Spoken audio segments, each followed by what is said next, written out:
네, 오늘 혹시 본문이나 담화 관련해서 질문이나 소감 나누는 분 계시면은 마이크 켜주시면 될 것 같습니다.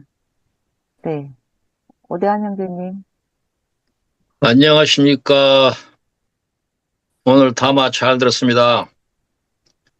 우리가 배워야 할 것들이 참 많은데, 그중에 이 무슬림에 대해서 우리가 정말 중요하게 생각하고 많이 배워야 되는데, 오늘 이런 기회를 주셔서 감사하고 또 우리가 몰랐던 부분에 대한 이해의 폭을 넓혀서 매우 유익한 시간이 되었다고 그렇게 생각이 됩니다. 유럽에서 제가 있는 동안에 유럽 비전 포럼이라고 하는 건 포럼이 있었는데, 1회부터 한 6회까지 하다가 이제 뭐 발전적 해체 뭐 이렇게 하면서 해체가 됐었는데 그때 독일에서 그때 이 포럼이 있을 때에 우리 한국인 목사 선교사들이 모인 그런 포럼이었는데 독일 교회 목사님도 초청을 해서 같이 포럼을 했었습니다. 근데 그때 이제 주제 발표를 했던 분이 독일 교회 목사님이 와서 독일의 그 무슬림들의 현황, 그들의 전략, 또 유럽에서 대체적인 그 무슬림들의 활동 이런 것에 대해서 이제 소개를 했는데 그때 당시에 이제 제가 그 목사님한테 그 질문을 했던 내용이 뭐였냐면은 무슬림은 그 각 나라의 종교 세력뿐만 아니라 정부가 막대한 오일 달러의 힘을 빌려서 유럽을 공략하고 조직적으로 그래서 그들이 이제 도표가 있는데 언제까지는 유럽을 몇 퍼센트를 무슬림화하겠다. 그리고 언제까지 완성하겠다. 이런 이제 도표가 있어요. 그래서 이것은 이제 이 무슬림은 이렇게 국가와 오일 달러를 내세워서 유럽을 공략하고 있는데, 그러면 독일 같은 경우는 루터 교회가 이제 공식으로 국교는 아니지만 루터 교회가 국교 역할을 하고 있습니다. 그리고 이제 영국 같은 데는 성공회가 국교고 스코틀랜드는 장로교가 국교고 북유럽 같은 경우는 루터교가 국교로 되어 있는데 이들 국가들이 이 무슬림의 국가적 그리고 5.18을 앞세운 이런 그 이제 공격에 대해서 정부 차원에서 유럽의 정부 차원에서 어떤 대책이나 이런 거 있느냐 이렇게 질문을 했더니 그 목사님 말 nothing 없다 이렇게 단언적으로 얘기를 했습니다.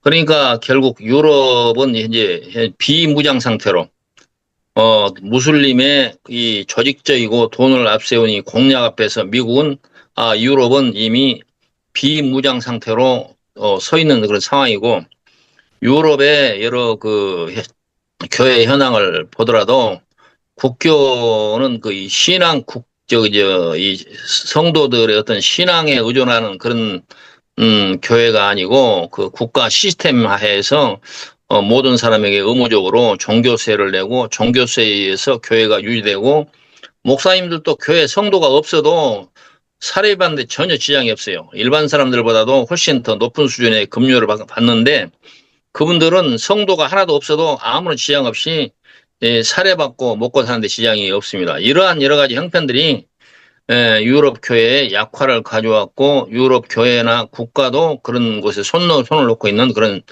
상황이고 한국 교회가 그 후에 유럽이나 이제 세계 선교를 담당하겠다고 의욕적으로 뛰어들고는 있지만은 우리 한국 선교도 수적으로나 물량적으로는 상당한 규모로 세계 약 3만 명 이상의 선교사를 파송하고는 있지만은 엉터리 그런 상엉터리 형태로 지금 선교가 진행이 되고 있습니다. 예를 들어서 각자 도생, 사령부 없이 소총수들이 모든 지역에 나서서 이 전쟁을 하다가 자기가 이제 이런 뭐 여러 가지 병참이 부족해가지고 떨어지게 되면 돌아오고 그래서 이 파다만 우물이 많은 그런 형태로 세계 선교가 진행이 되고 있기 때문에 이러한 추세라고 하면은 세계는 무슬림 앞에 무릎을 꿇을 수밖에 없는 그런 추세다. 그렇게 얘기를 할 수가 있습니다. 또 다른 제가 한 가지 얘기하고 싶은 것은 지금 이제 오늘 말씀하신 그 성경 배경이 이제 요한 3서인데 요한 1, 2, 3서에 대한 그 기록의 목적에 대해 우리가 조금 생각을 해볼 필요가 있다고 보여져요. 왜냐하면 이 요한 1, 2, 3서는 요한 사도가 기록한 것인데 보통 이제 신약 성경 마태복음부터 다른 서신서 이런 모든 성경들이 이제 AD 50년에서 한 70년 사이에서 기록됐다고 하면 이 요한 1, 2, 3, 4는 90년에서 95년 사이에 AD 90년에서 95년 사이에 기록이 되었다. 이렇게 여러 자료가 밝히고 있는데 아시는 대로 이제 요한 사도는 12사도 가운데서 가장 나중에 나중에 이제 죽은 그런 사도입니다. 그래서 이 요한이 이 기록을 했을 때는 이미 베드로 사도를 포함해서 모든 사도가 순교를 한 그 이후에 이 요한이 마지막 남아 있어요. 마지막 남았을 때 이 요한 1, 2, 3, 4를 쓴 기록은 뭐냐면은 그때 AD 1세기, 2세기 그때 당시에는 이스라엘이나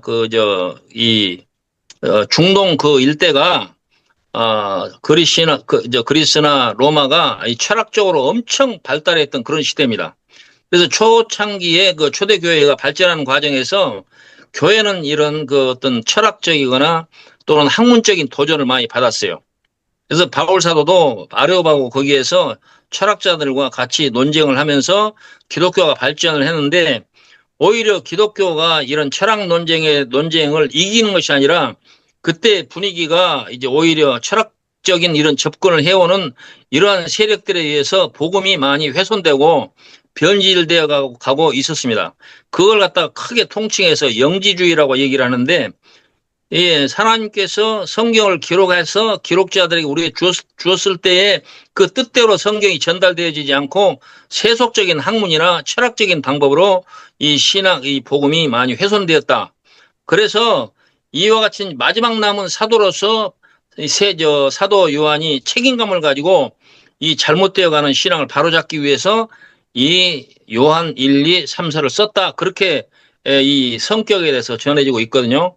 그래서 저는 이제 이 무슬림의 그 어떤을 가지고 또 이렇게 우리가 담화 내용을 이렇게 논의를 좀 해봐야 될 필요가 있는데 성경이 우리가 이제 예를 들어서 그 무슬림에 대해서 대항하기 위해서 편을 갈라서 또 어떤 그 돈이나 무력을 통해서 그들을 옛날 십자군 전쟁처럼 그렇게 할 것이냐 이제 그와 같은 것들은 실패의 경험도 있고 그래서 이 사도 요한이 염려했던 것처럼 바른 신앙, 지금도 마찬가지지만 바른 신앙, 하나님의 복음을 바르게 전달해야 할 그러한 수단과 방법을 통해서 복음을 지켜나가는 것이 가장 효과적이고 바른 방법이 아닌가. 그래서 앞으로도 이제 이 무슬림의 도전이 엄청나게 있게 되지만 이와 같은 것은 무슬림의 도전이 무서운 것이 아니라 교회 내부에 변질된 복음이 오히려 더 큰 문제로 발전할 수 있을 것이 아닌가. 그런 측면에서 교회 내부에 자성이 필요하고 그래서 바른 복음을 전달해야 되는 그런 사명이 크다. 그렇게 생각이 됩니다. 여기까지만 하겠습니다. 네, 긴 말씀 감사합니다. 네, 권혁태 형제님, 아르헨티나 권혁태 형제님, 마이크가 켜져 있습니다. 그래요? 아니요. 근데 저는 그 이슬람에 대해서는 한 번도 이렇게 생각을 안 해봐가지고요. 할 말이 하나도 없습니다. 근데 오늘 아주 길게 많이 이렇게, 배웠습니다. 배웠고, 여기서는 저희들은 이제 그 아르헨티나는 유대인과 같이 살고, 아랍계와 같이 살고, 이제 기독교와 같이 살잖아요. 그러니까 이제 유대인이 이제 아브라함이라면은 이제 아랍계는 이스마엘 이제 이런데 사실은 그 기독교인들이 조금 그 품질이 성경으로 말하면은 조금 더 가장 비성경적인 사람들이 좀 기독교인 같아요. 예를 들어서 한국 같은 데서는 인구가 줄어들잖아요.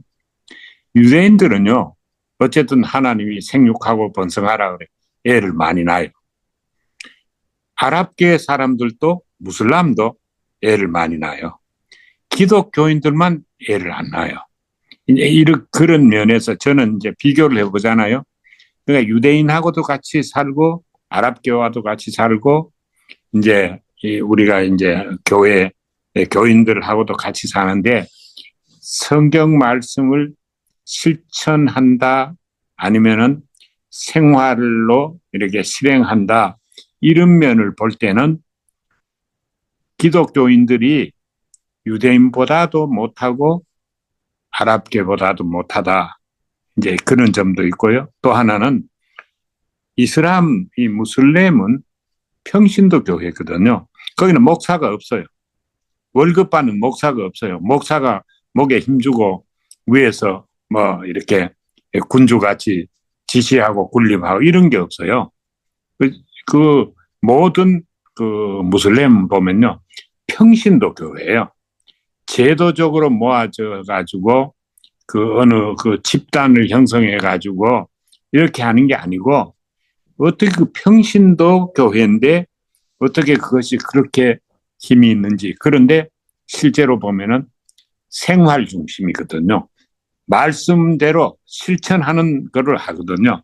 근데 이 기독교인들은 말 다르고 실천 다르고 듣는 거 하고 듣는 대로 행하지 아니하고 보는 대로 행하지 아니하고 말하는 대로도 행하지 아니하고 이론과 실제가 다른데 어쨌든 유대인도 그렇고 무슬림도 그렇고 이 사람들은 실천에 대해서는 훨씬 더 충실하다. 이제 그런 걸 제가 이렇게 관찰을 해봤습니다.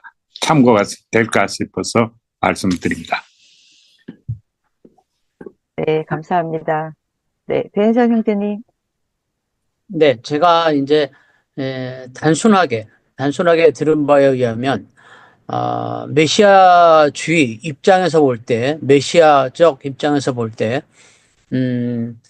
기독교라고 하는 것은 예수가 그리스도다, 예수가 메시아다라고 하는 종교이고, 그리고 이슬람교는 그 무하마드가 메시아다라고 하는 종교고, 그 다음에 유대교는 아직 메시아는 오지 않았기 때문에 지금도 대망하고 있는 종교다. 이렇게 배웠습니다.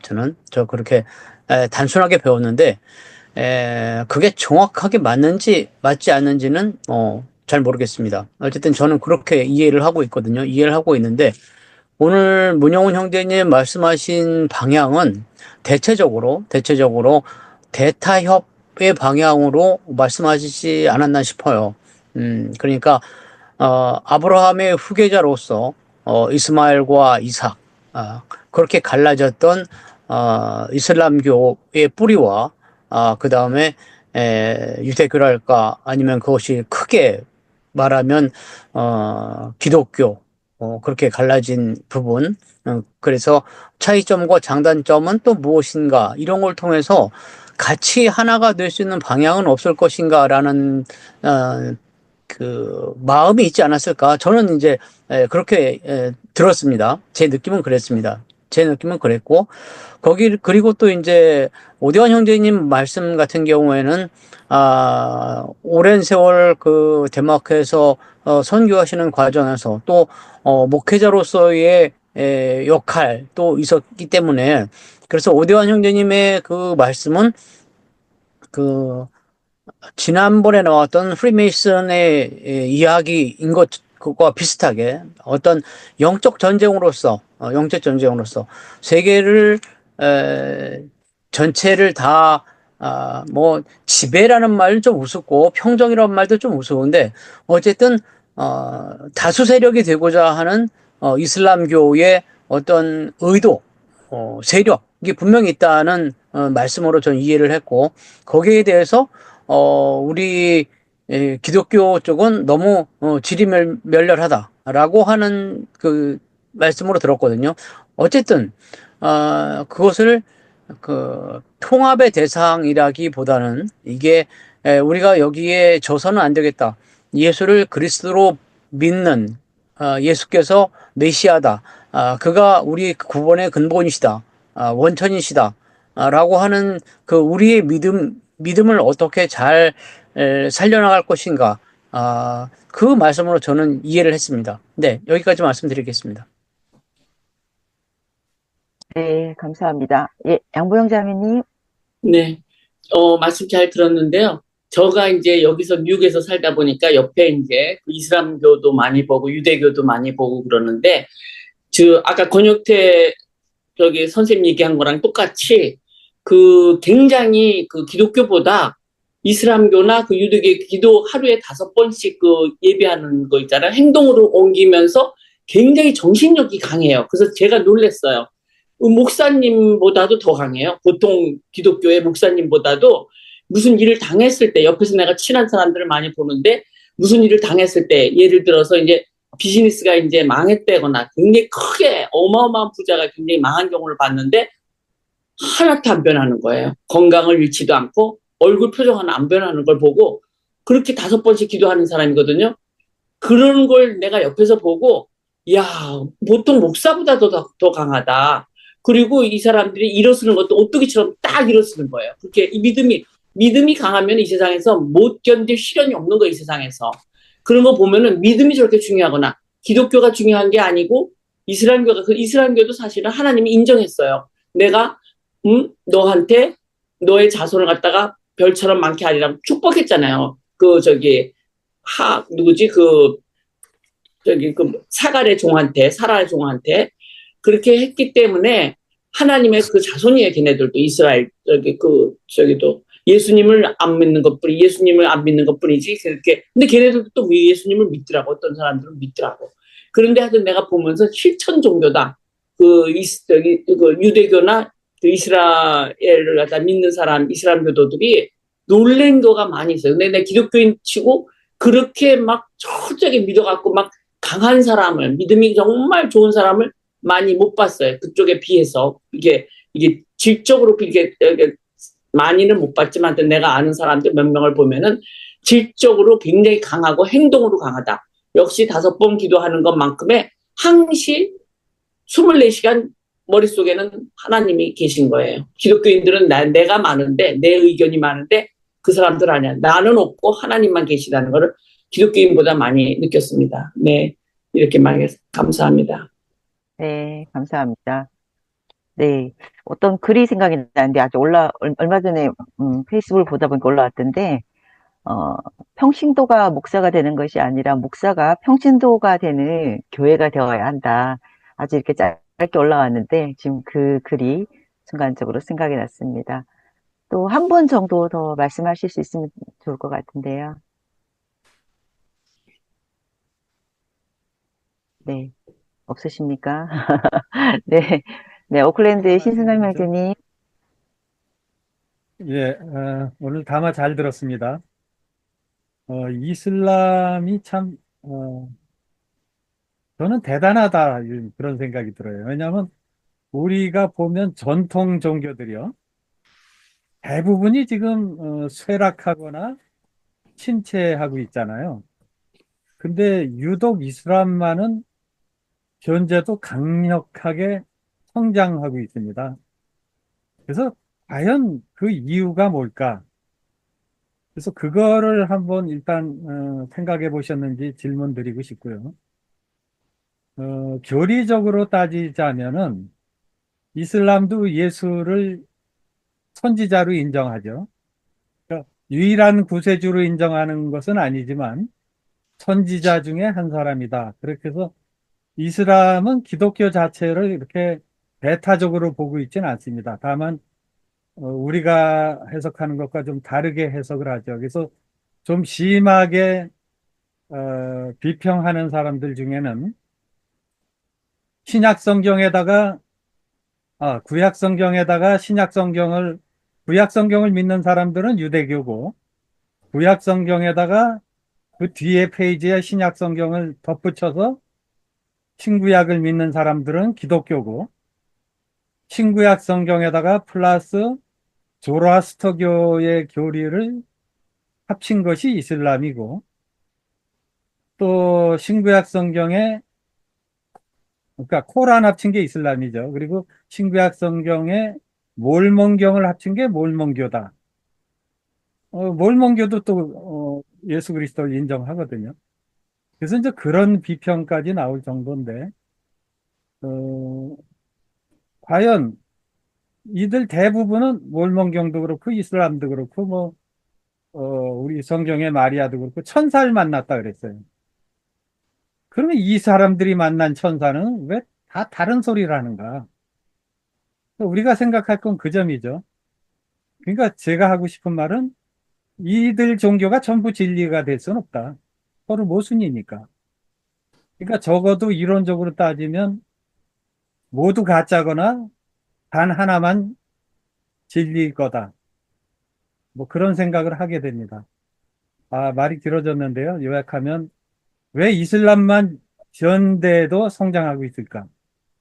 왜 유럽의 교회당들이 무너지고 있는데 이게 이슬람 사원으로 바뀌고 있나? 이런 질문을 좀 드리고 싶고 혹시 답변을 주시면 좋겠습니다. 감사합니다. 네, 감사합니다. 그러면 오늘 말씀하신 문영경 교수님이 아마 답변을 주시면 될 것 같고요. 말씀하신 후에 기도로 마치도록 하겠습니다. 사실 그 신선호 위원장님 그런 마음으로 좀 찾아봤거든요. 왜 그런가? 그런데 그런 거 하려면 이제 근본을 좀 알아야 되겠더라고요. 그래서 그 무함마드가 왜 종교를 세웠나?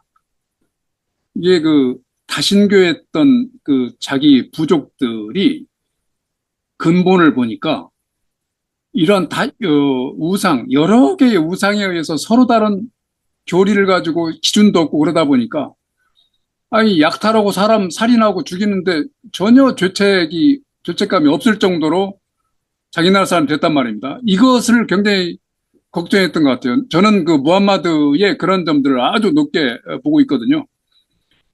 그렇게 메카에서 가장 큰 부자이면서 아주 단순하게 살았다. 그리고 그 국가적 자기의 부족들을 그렇게 걱정하고 고심했던 그런 것들이 결국에는 지금의 무슬림을 만들어 놓지 않았나. 그래서 저는 이제 이 서강대 박현도 교수님이 지금 책도 내고 이쪽에 많이 연구를 하시거든요. 그래서 저는 그걸 우리나라가 배워야 되겠다고 보는 겁니다. 그러니까 진짜 자기 부족, 자기 나라를 염려해서 한 건데 지금 제가 보기에는 무슬림에서 가장 잘못된 점은 무함마드가 죽고 나서 이렇게 그 뒤에 후계자에 의해서 자꾸 바뀌는 것들이에요. 요게 좀 오류가 있지 않나. 우리 성경도 번역하면서 자꾸 이렇게 약간의 바뀌듯이 그런 점들이 비슷하게 일어나는 것 같습니다. 그래서 지금 우리가 알고 있는 수니파와 시아파가 우리가 뭐 이렇게 혈족을 따지고 뭐 이렇게 하는데 그게 아니고 그냥 무함마드의 전통, 그분이 추구하고자 하는 것이 있는데 그냥 평소에 살았던 그 전통대로 우리가 가자. 내 죽고 나면 다음 후계자는 너야. 뭐 하면서 자기의 정신을 쭉 이어주는 그런 쪽을 따르자 하는 사람이 순니파고, 그 다음에, 무함마드의 정신대로 우리가 국가를 세워야 돼. 우리가 해야 돼. 해가지고, 이 따르는 무리의 당이라고 하는 것을 만든 것을 시아파라고 정확하게 박현도 교수님은 이렇게 정의를 하더라고요. 그러니까 똑같은데 뭔가 달라요. 이제 우리가 이맘이라고 부르는 이런 단어가 나오면 이건 시아파입니다, 무조건.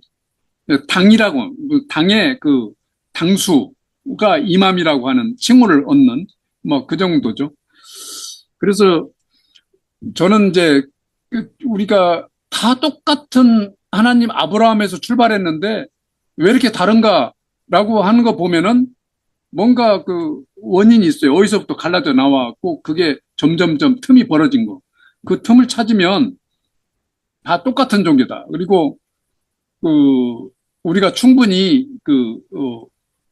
기독교가 무슬림을 설득을 시키고 화합을 할 수 있는 장이 열릴 수도 있겠다고 본 겁니다. 그리고 무슬림 자체는 국가하고 종교하고 하나가 된 우리 기독교는 로마에서 그냥 필요상 도입을 해버렸죠. 국가 종교로. 근데 아예 처음부터 아랍의 무슬림은 그냥 국가와 종교를 하나로 만들어버려요. 처음 시작 자체가. 이게 국가고 이게 종교고 하는 그런 식으로 만들었기 때문에 강력하게 지금도 그 힘이 바로 되고 있는 것 같아요. 물론 이제 석유라고 하는 것 때문에 그렇게 됐지만 역사적으로 보면 지금 비잔티움이라고 하는 로마 제국하고, 그 다음에 구페르시아 제국하고, 성경에 나와 있죠. 그 다음에 이게 무함마드에 의해서 새롭게 탄생된 사우디아라비아 중심으로 해가지고, 이 사라센 제국이라고 하는 요 세 나라가 동등하게 한 시기가 있었거든요. 그렇게 해서 그 뒤에 오스만이라고 하는 제국이 세우면서 로마 제국을 완전히 싹 쓸어버렸죠. 그게 이제 그 뒤에 이제 세계 1차 대전, 2차 대전이 일어나가지고 지금의 국가가 됐으니까, 이 무함마드가 일으킨 무슬림이 얼마나 강력한 힘을 갖게 됐는가는 저희가 연구를 계속 해야 된다는 얘기죠. 요걸 사실 강조하고 싶었습니다.